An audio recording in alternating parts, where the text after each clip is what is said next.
Hello and welcome to Humber Mouth, the Hull Literature Festival. I'm Jennifer Hodgson and I'm the festival's reader in residence. And today for you, we've got the second event in our series, which welcomes some of the very best contemporary writers to Hull, or at least the Hull of the imagination, since we can't all be together in Hull in real life at the moment. For now, Hull can be wherever we want it to be. These events were originally scheduled to take place last year in the spring of 2020, but let's say that circumstances conspired. And now here we are at our laptops in the not quite spring of 2021. Still, I'd like to thank all of our authors for agreeing to take part in these events in this new and slightly different way, and also apologise that we didn't all get to go to Hull together as planned.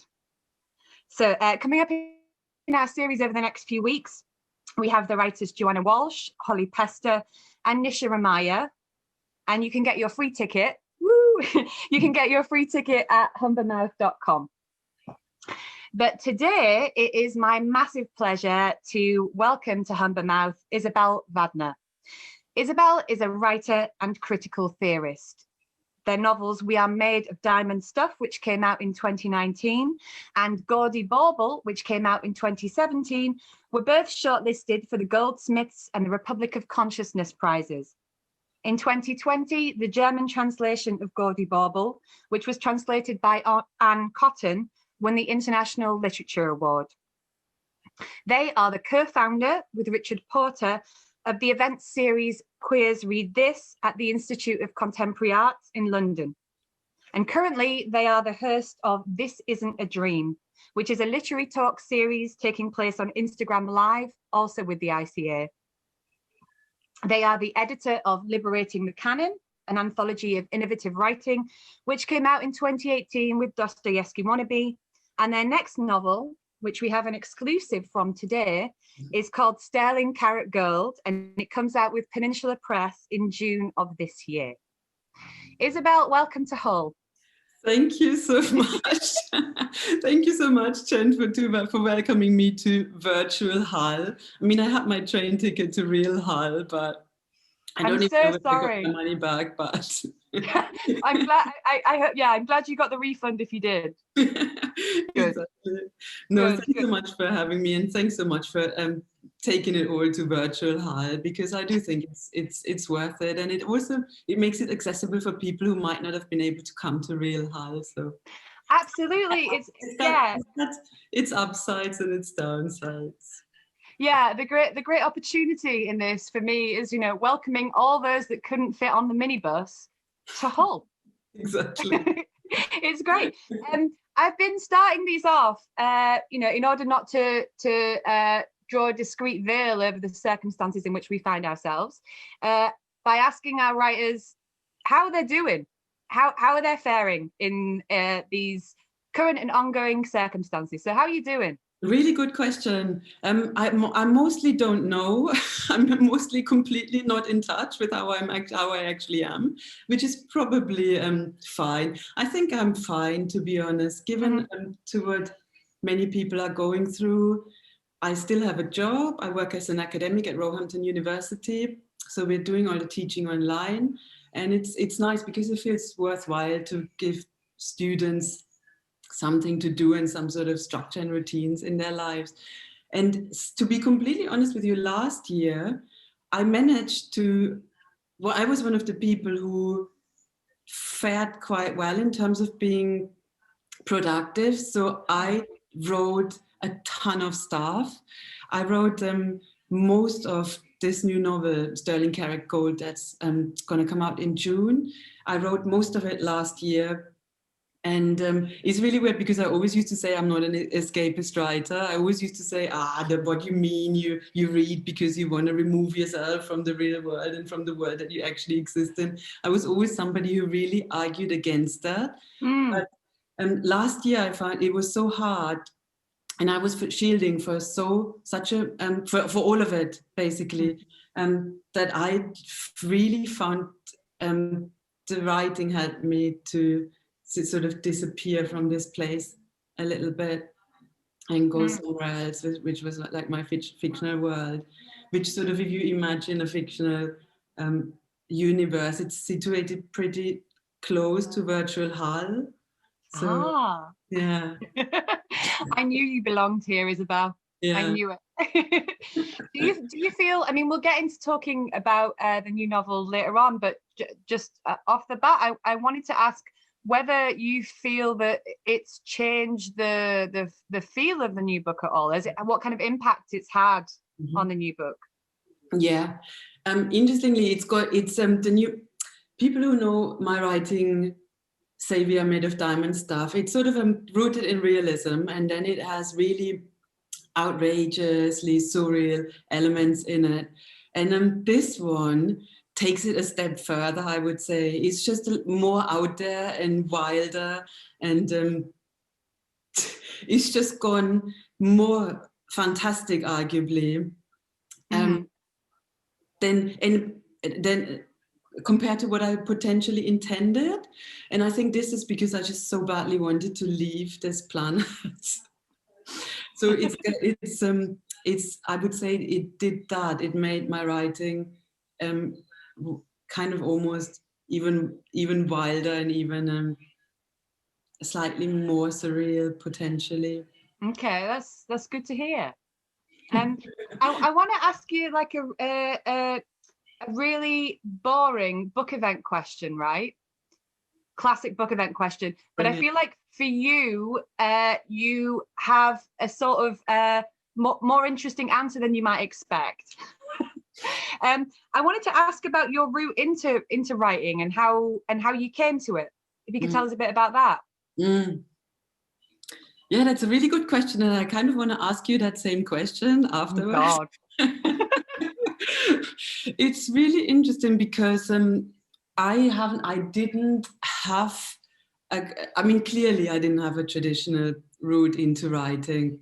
So I haven't even got a pre-formulated answer for that. So I'm just going to sort of fumble my way into it. Go for it. I've always been reading, even since I've been reading and writing a little bit since I'm a teenager, but just on my own. I went to a good school in Europe, Germany, even though I'm not from a posh background. So this is the educational system in Europe, or Germany, I should say, is different in that sense. So you can actually get relatively high quality education, even though you might not come from a privileged background. So it's one of the significant differences, I think, between Germany and the UK. Anyway, so I read I was introduced at school to works like Kafka, Beckett, all that kind of stuff I was introduced to as a teenager.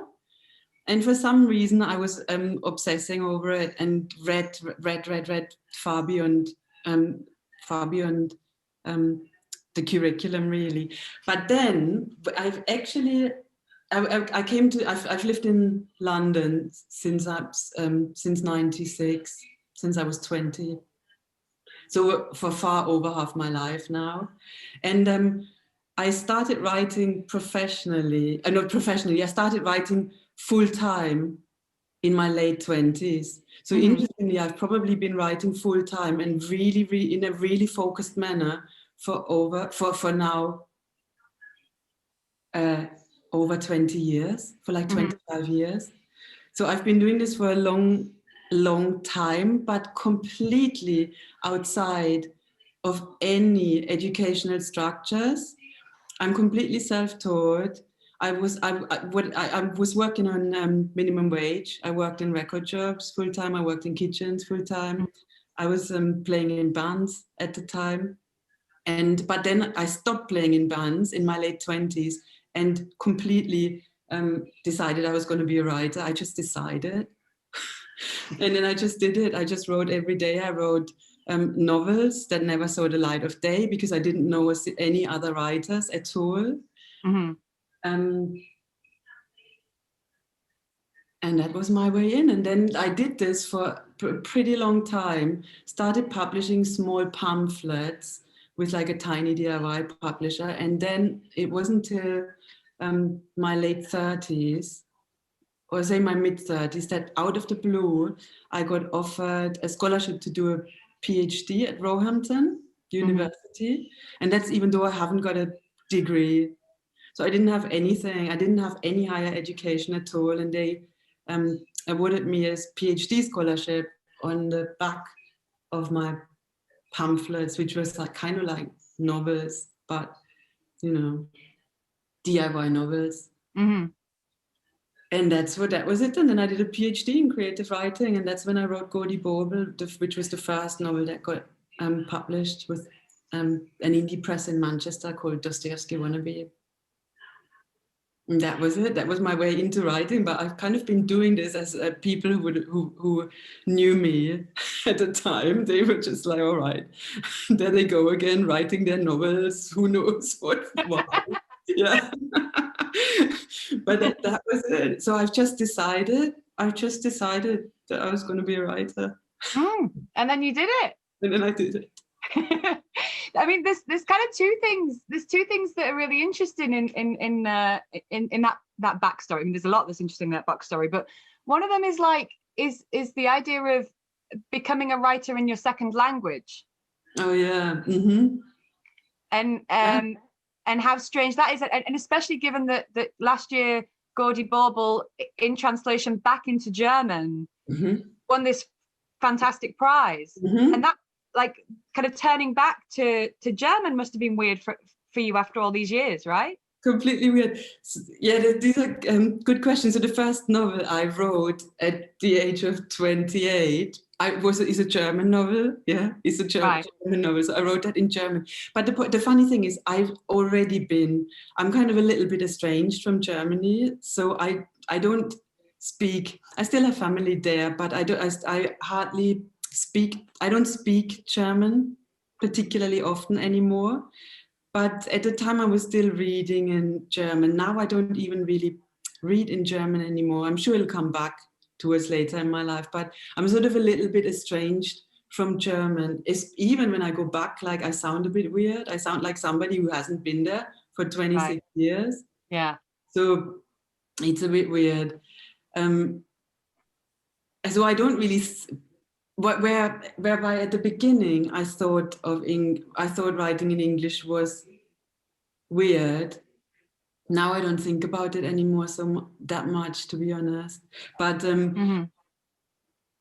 what I would have never taken on the job of translating any of my novels back into German. So, and I didn't believe that it could be done well. So when Anne Cotton, who's a poet in her own right, translated it, and I read the translation, it was really weird because it read like my writing but not. So I suddenly started to laugh at my own jokes because it was like because it was that's lovely for me to be surprised. Yeah. So, oh, this is brilliant, this is hilarious. Yeah, like you finally get to enjoy your own book. Yeah, I absolutely got to enjoy my own book for the first time ever, because, as you know, it's an impossibility to enjoy your own book in any way, shape or form objectively. But I did with this German translation. So that was interesting. Yeah, that's great. I guess the other thing I want to ask about is this sort of I guess movement between like cultures, disciplines, genres. You started off you were a musician in London, and then, you know, moving from music into writing, and also I guess the transition from moving from you know, DIY independent alternative cultures to now, you know, you're an academic, you run an event series at the ICA, more institutional, you know, and the kind of tensions of that, and how you play that, and how you know, negotiate all that. Completely. So to begin with, the move from music to writing. So I should say, I will definitely, you know what I will say retrospectively, that I don't think that I ever loved music as anywhere near as much as I loved writing or literature. So I think music is something that I kind of fell into at the age of like maybe 14, because I was a boy. Like I was doing what the other boys, the other working class boys in the provinces in Germany did. I played in a band, and that's sort of what what was available to me in a way. That my parents aren't readers, you know. There's no books in any of my in my parents' house, so that didn't appear as a possibility. Whereas what the other boys did in the provinces in Germany, they played in bands. So I played in a band. I played guitar in a band, and then that became for me the exit to London. So I was like, all right, I'm going to be a musician. I'm going to go to London. But really, probably it was because I needed to leave Germany because I was queer. So I was like, okay, I need to get out of here, but I'm going to play in a band. That's my plan, because I had nowhere to go. I came to London. I didn't know anybody. I didn't have a job. I had nothing, like literally nothing. So that's what music was to me. It was a way out. It was like an escape route. But then I continued playing for 10 years and lastly was the band Klang. It was kind of fun. But I don't think I was particularly good. I mean, I wasn't awful, but I don't think I was that good. And B, it's just not so much me, to be honest. I'm a writer. I'm a writer. That's interesting that you can say that. I'm a writer. Yeah. but the music thing is really interesting to me, because I feel like it's a sort of it's a kind of classic story for working class people feeling permitted to induct themselves into a culture. Yeah. I think for so many of us, music is our flight in there. Totally. Like over and above books, it's music that gives us the keys to the gate, isn't it? 100%. Where you're either a pop musician or a footballer, in a way, you know, that's your options. That was the same. That was it for me as well. How did you end up writing?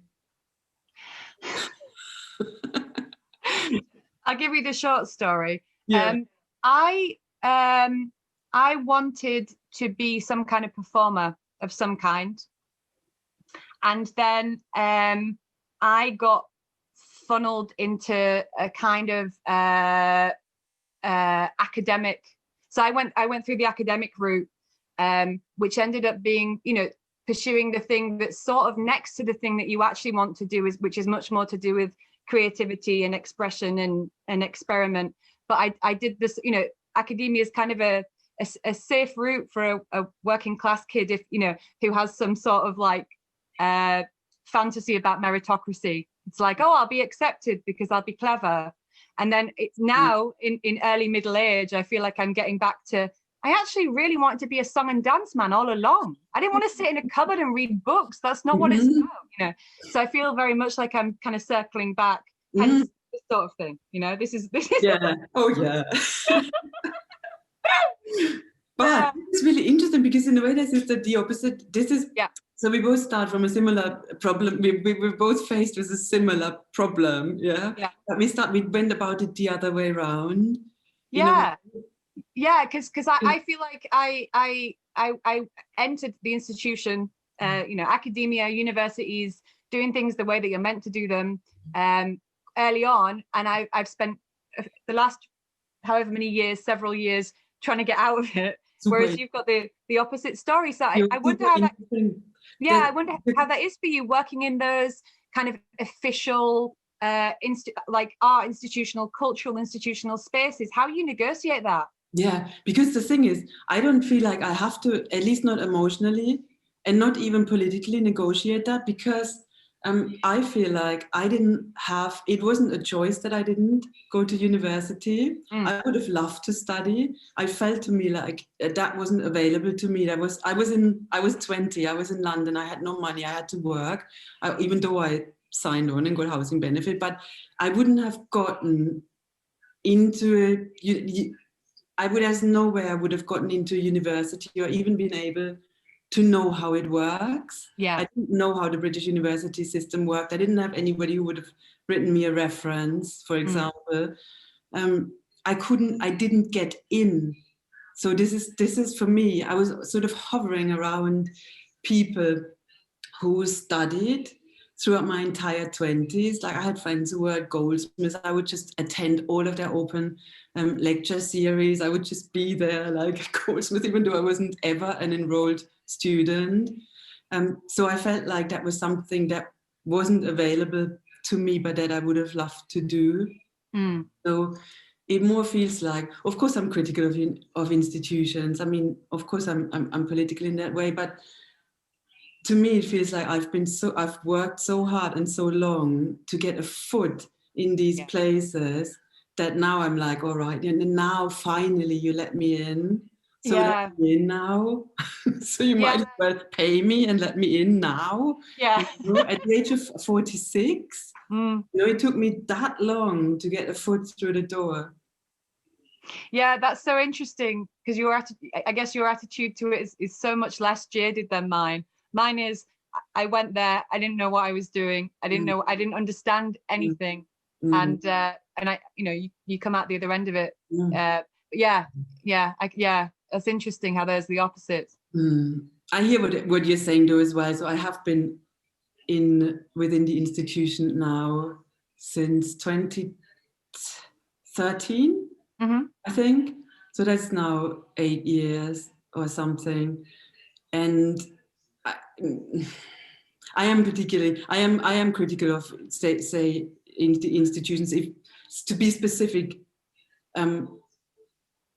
all institutions, they all suffer from the same problems and oppressive hierarchies as the rest of society, I guess. But I will also say that the Tory government is just making the institutions 1,000 times worse than they even already were. So if you're thinking of universities that have been more liberal, they're now completely ruined as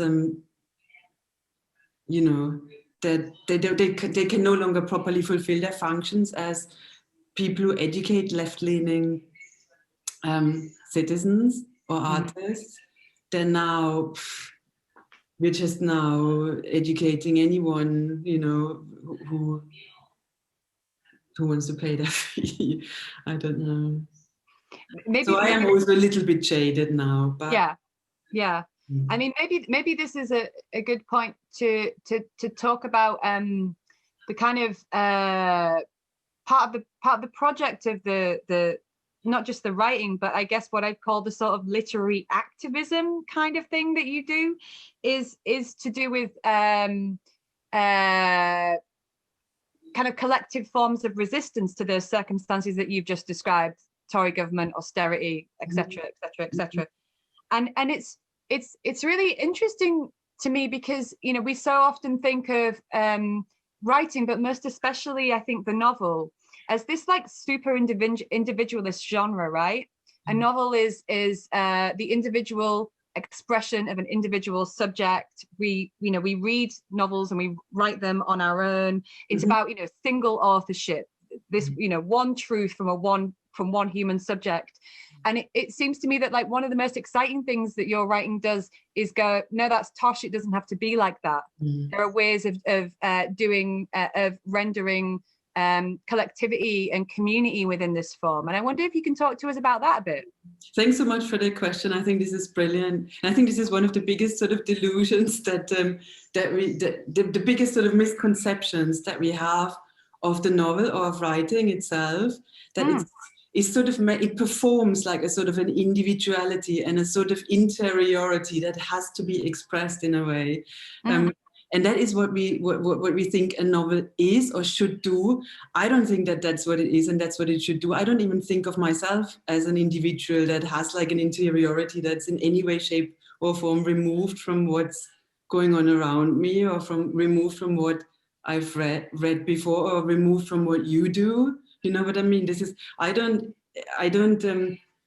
think in a way this is partly the problem of the novel, because it still performs this individualized form of subjectivity in a way. And so in a way, this is what the problem I have with the novel, as the novel as we think of it. It's sort of in a way, partly, it is one of the, I think I've said this before, it's one of the technologies for the reproduction of middle-class values. So this is a particular function that the novel fulfills in culture more widely. And this is, I think, where we go wrong. And this has to do with this idea of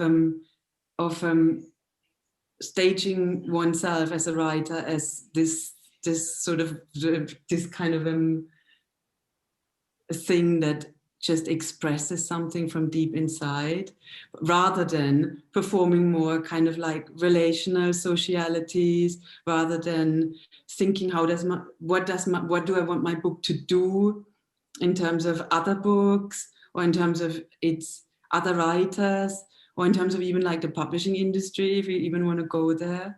So I think this is the most interesting books do that for me.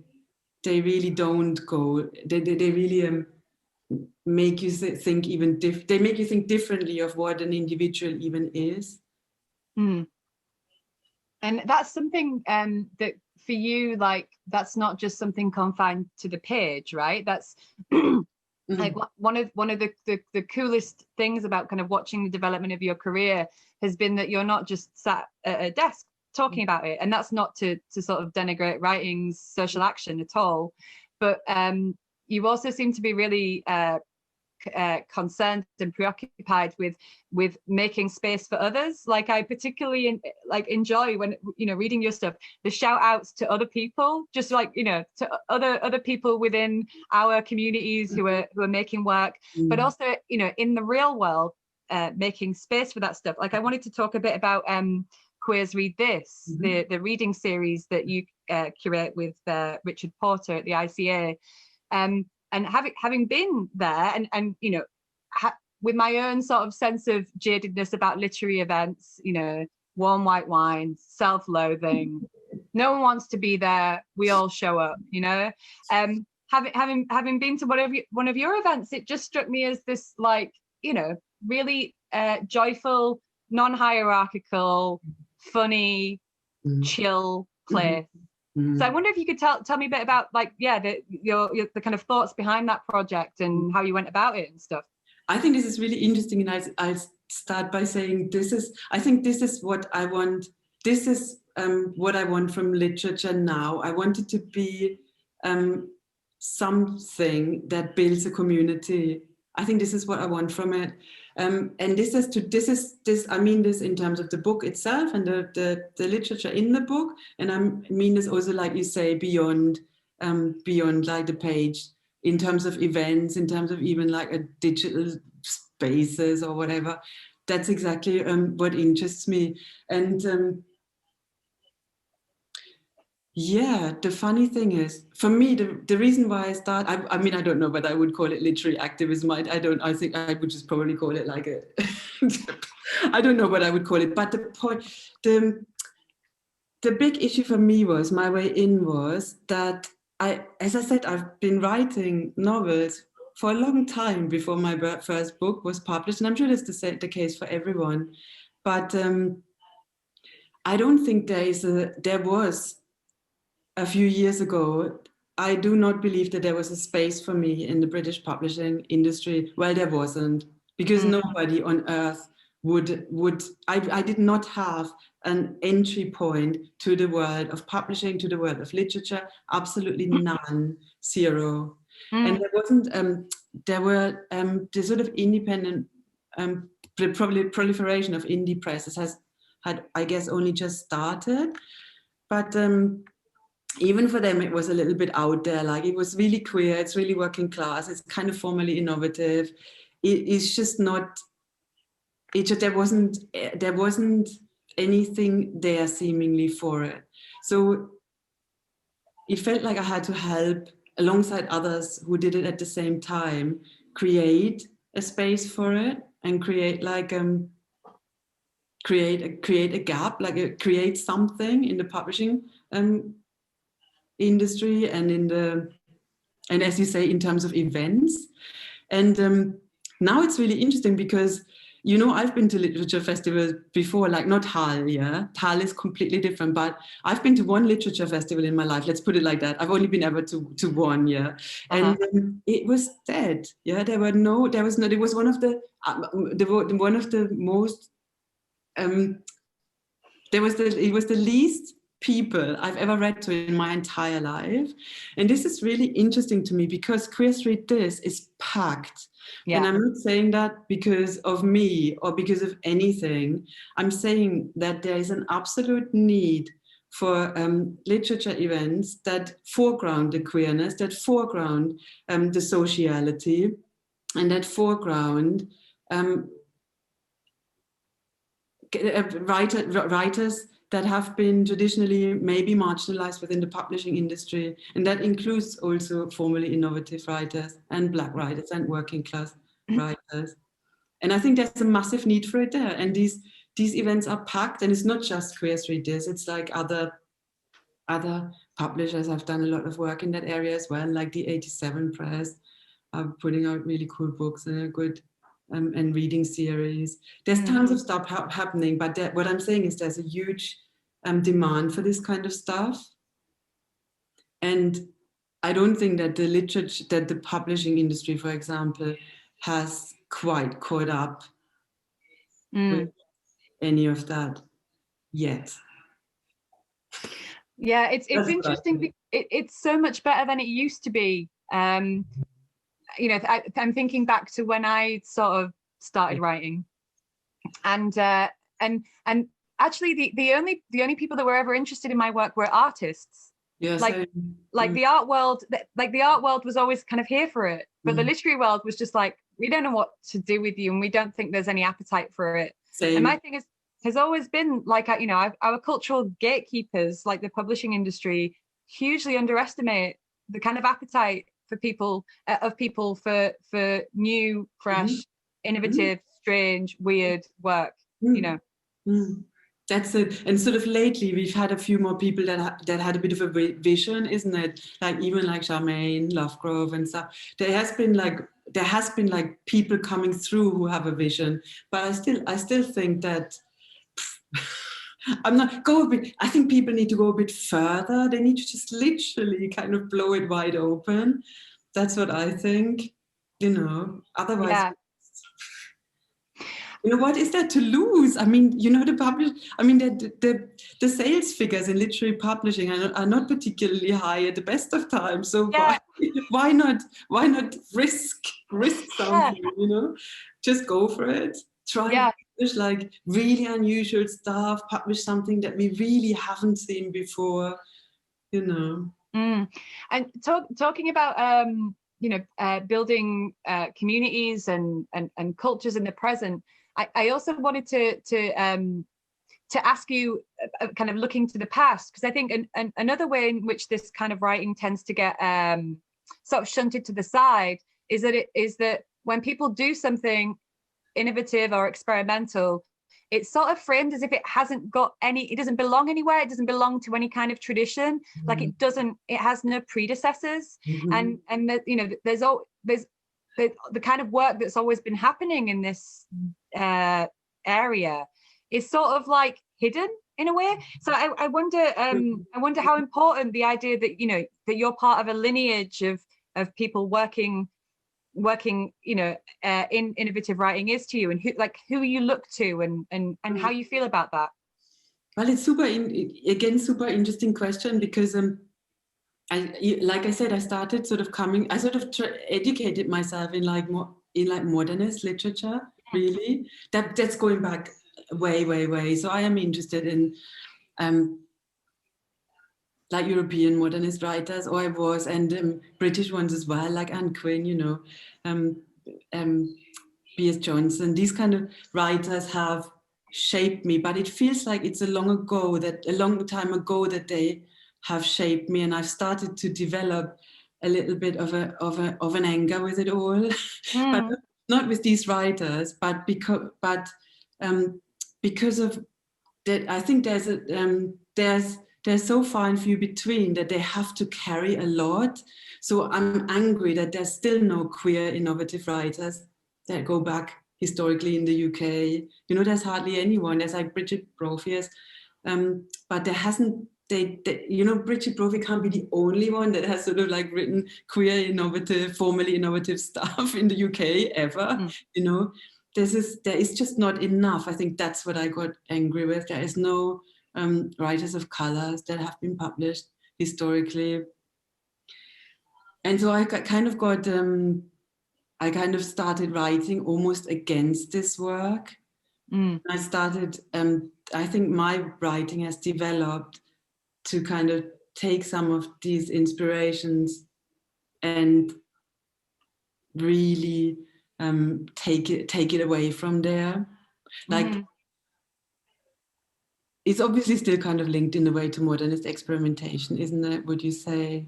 But I do really want to move somewhere. I mean, there's so many ways of experimenting, and there's so many ways of that sort of didn't get the chance to get published, or they didn't even get the chance to potentially emerge because there was such a hostile climate for this kind of work.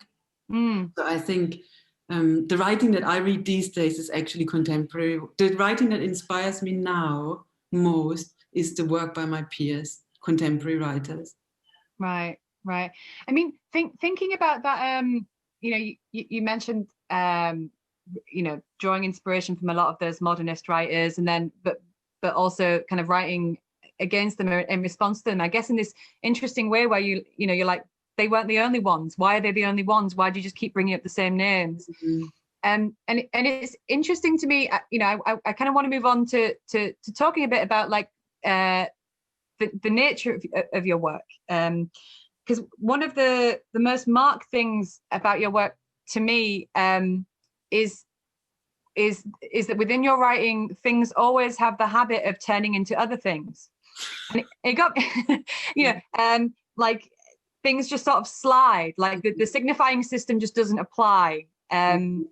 Things are one thing and then they're another thing, and in this like sort of fantastic way, things have this propensity to sort of transform between one state and another.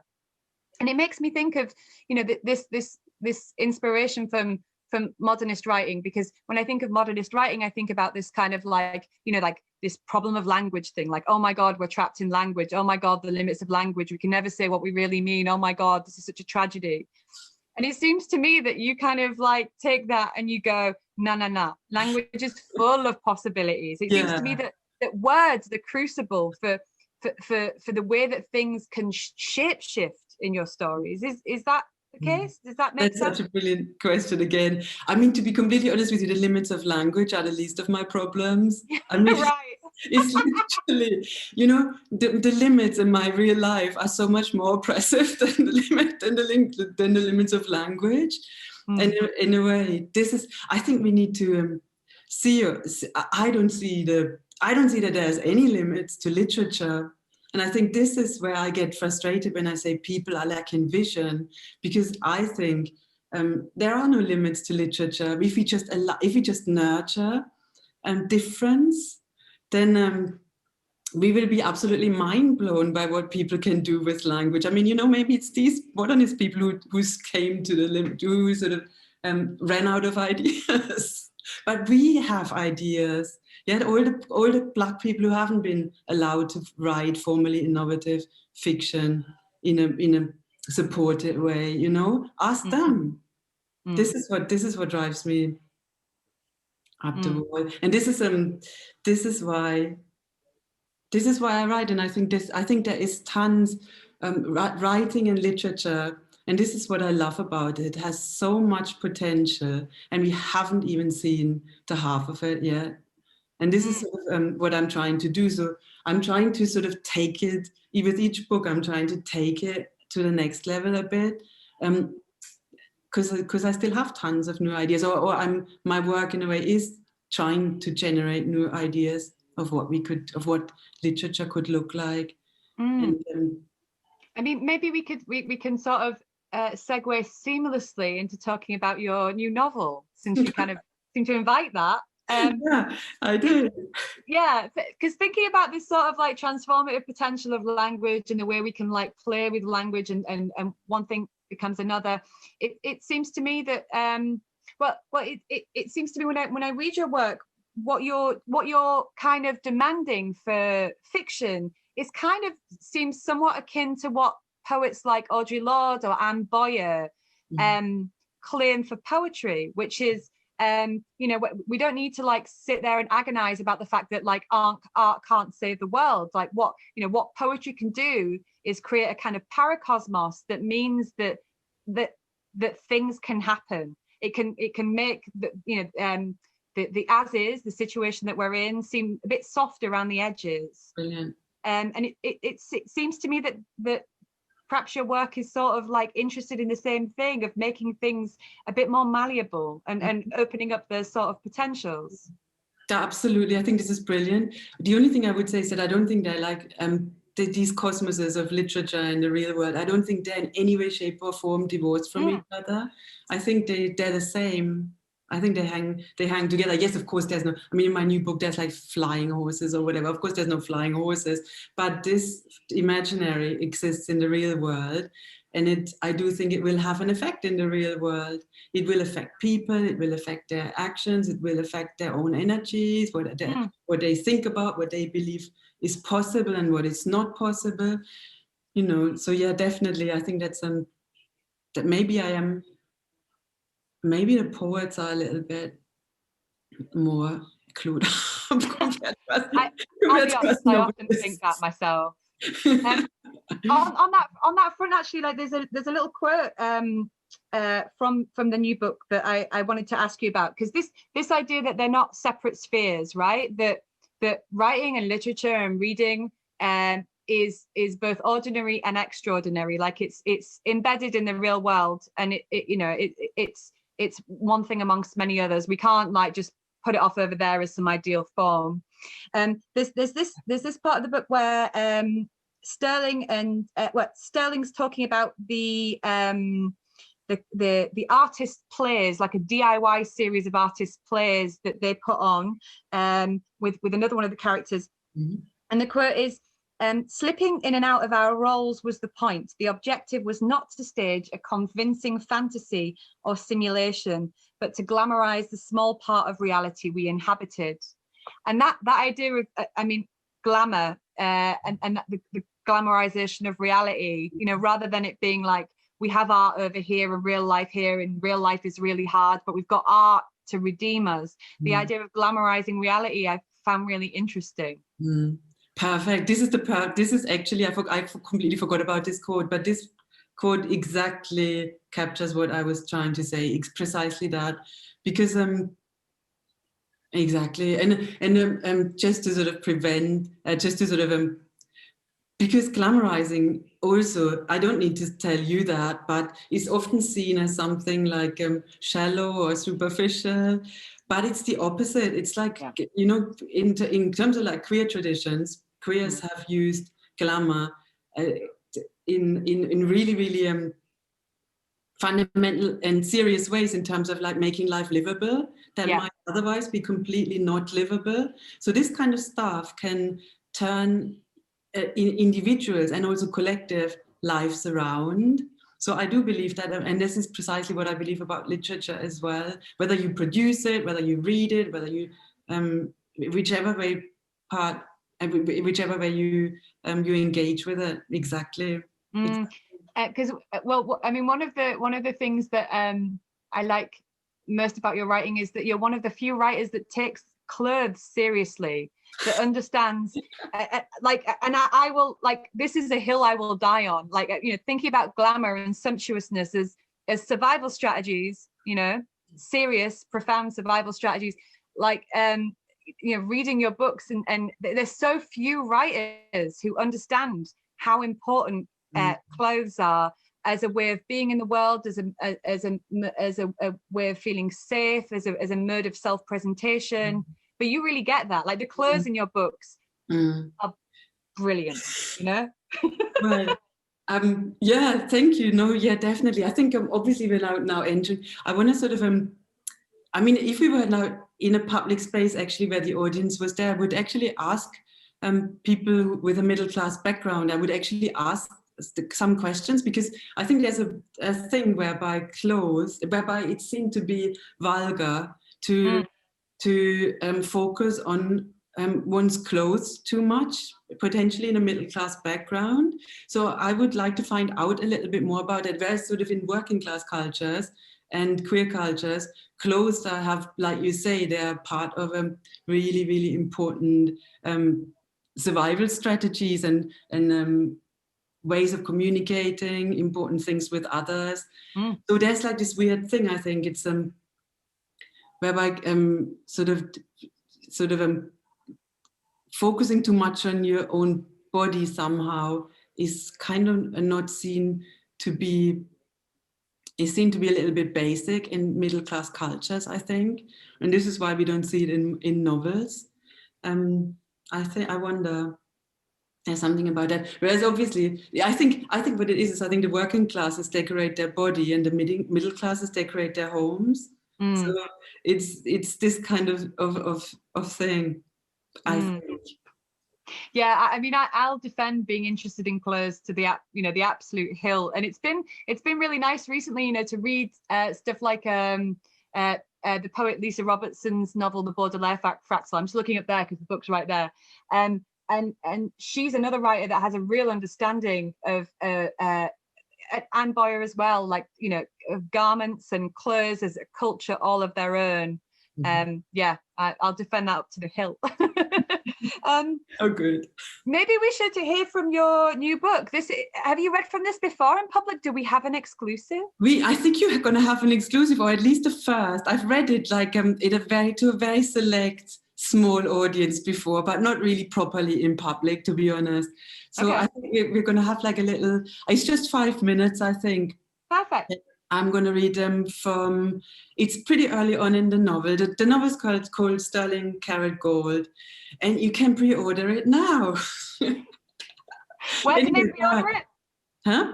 Where can people pre-order? On the Peninsula website, Peninsula Press. So this is another one of these new and upcoming presses that have been doing really fantastic work.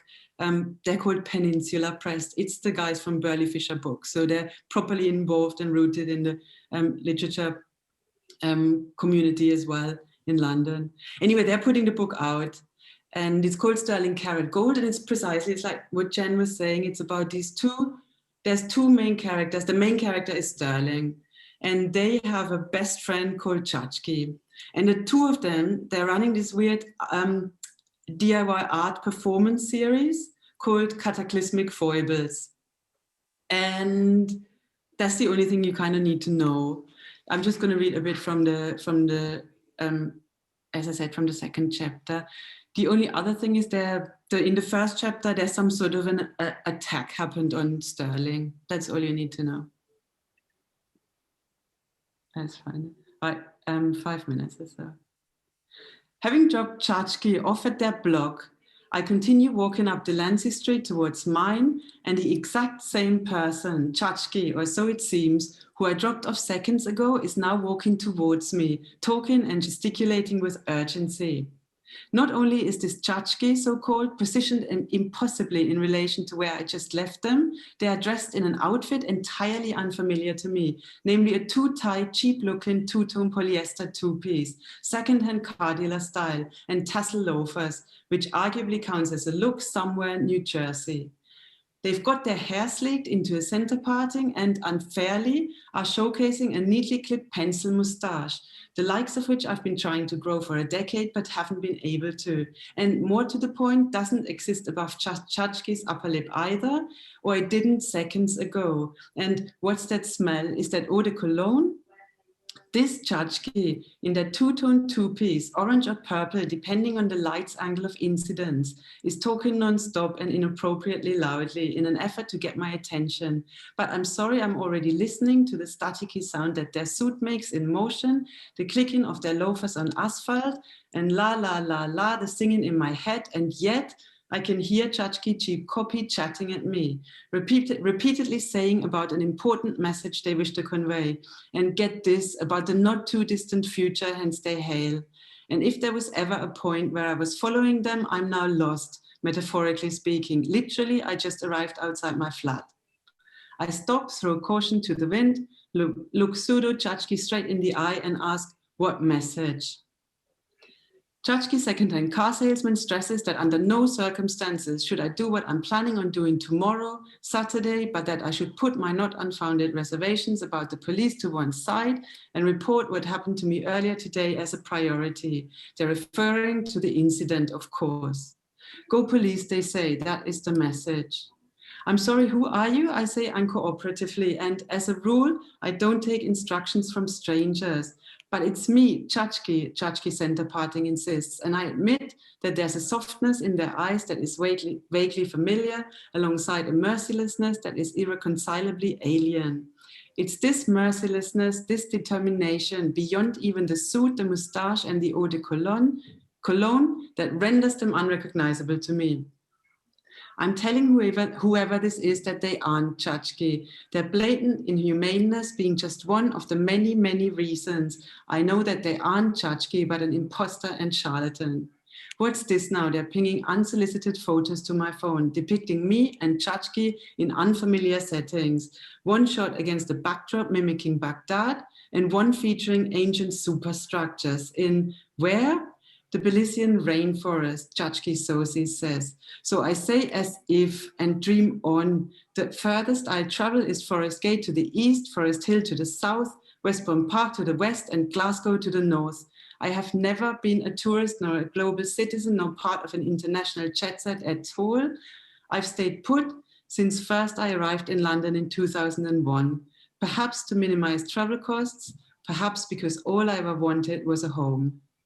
Photoshopped, I say disparagingly, also nonchalantly, as if Chachki con artists' photos didn't look impressively realistic and aren't getting to me. But they do look realistic and they are getting to me. I start deleting the images as they come in. I can't delete them quickly enough. Trash can, wastebasket, while Chachki perfume counter keeps bombarding me with their unlikely photos and videos. There are short clips of me looking disorientated in San Francisco. Never in my life have I been in San Francisco. Are you sure you want to delete? Yes, I am sure, delete already. But then phony Chachki pings over an image of Rodney and myself in a car park outside what looks like an American mosque. And I hesitate, not because of North America or the mosque, but because of Rodney, myself, and the unimaginable familiarity existing between us. Rodney is Sterling's crush in a way. Chachki 4711 now corners me in the entrance to my blog saying, look at me, as if that would change anything. You aren't Chachki, I repeat like a mantra or a protective spell. I prove to you that I am, they say. And how are you going to do that? They say chariots, Roman spa, 3 words, 6 syllables, denoting the place the real Chachki and I met 20 years ago, a life-changing encounter for both of us.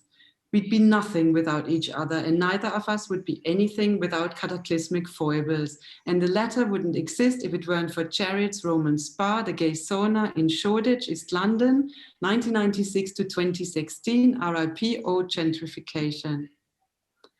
Chachki Cologne says it again, namely that they, Chachki tassel loafers, are Chachki.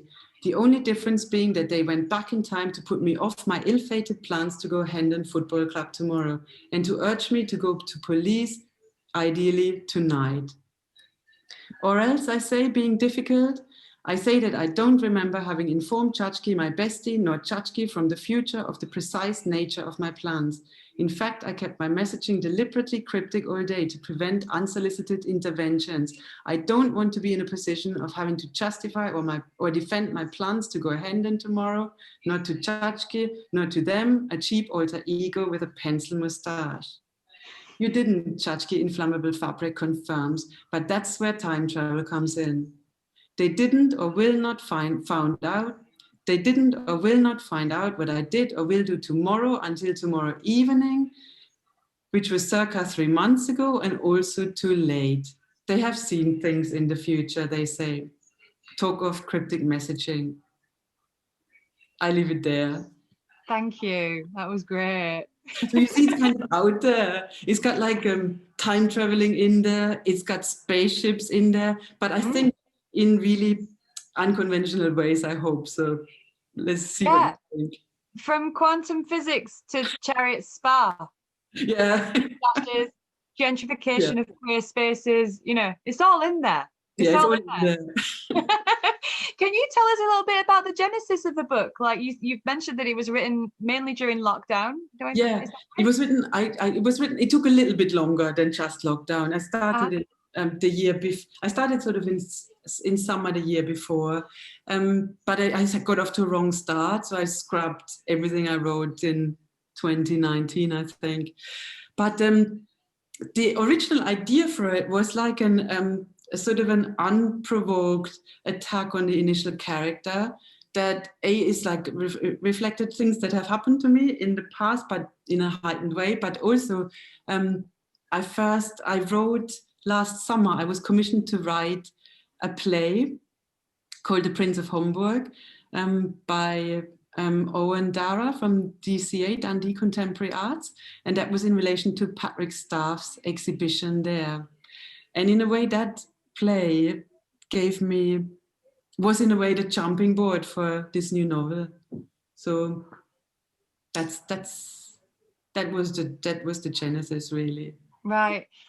I love the epigraph because the epigraph to the book is from Samuel Delany, right? Mm-hmm. And it's all good fiction is about money, right?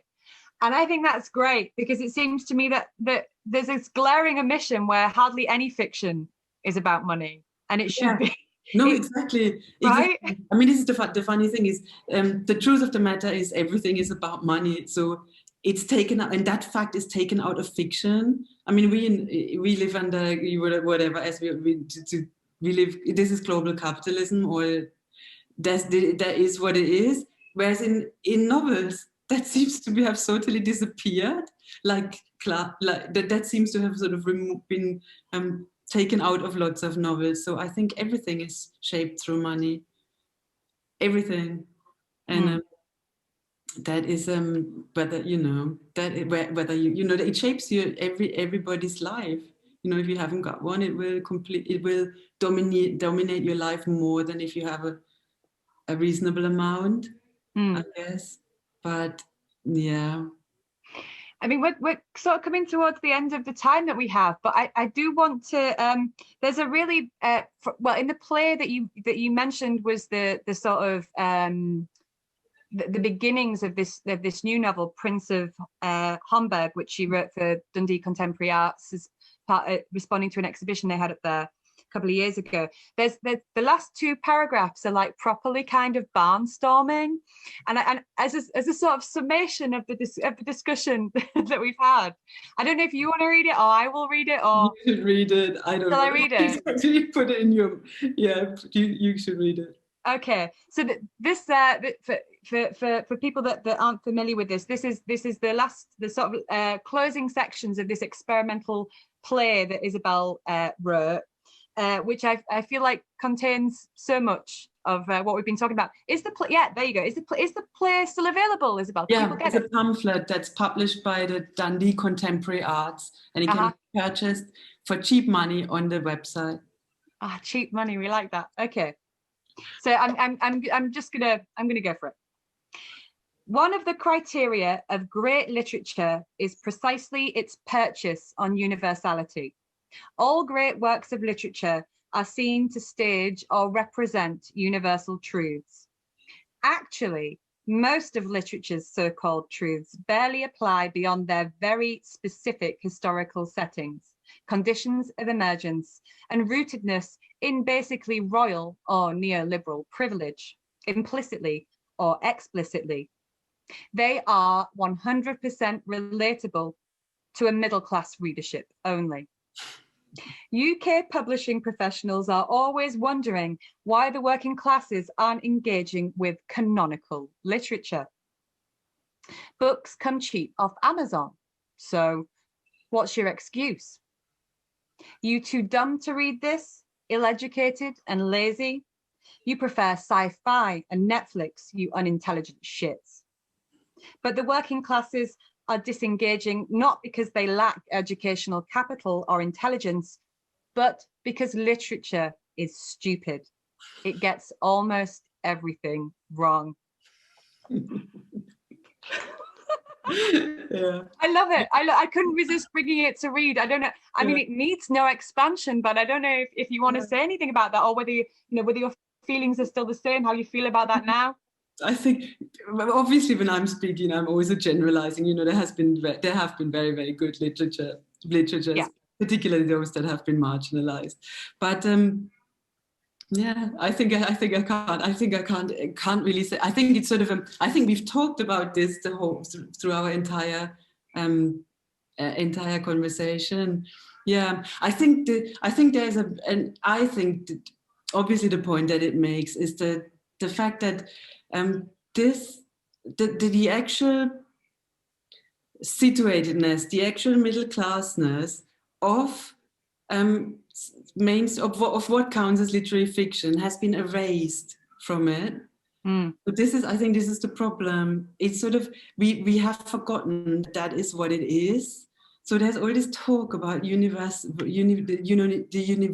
truth of the human being, blah. As if we were, if it's like some sort of weird, like I don't even know, is that like a 19th century fantasy? I have no idea. But this is still sort of persists in literature somehow, that there's like some sort of a universal, essential human experience that to which we can all connect.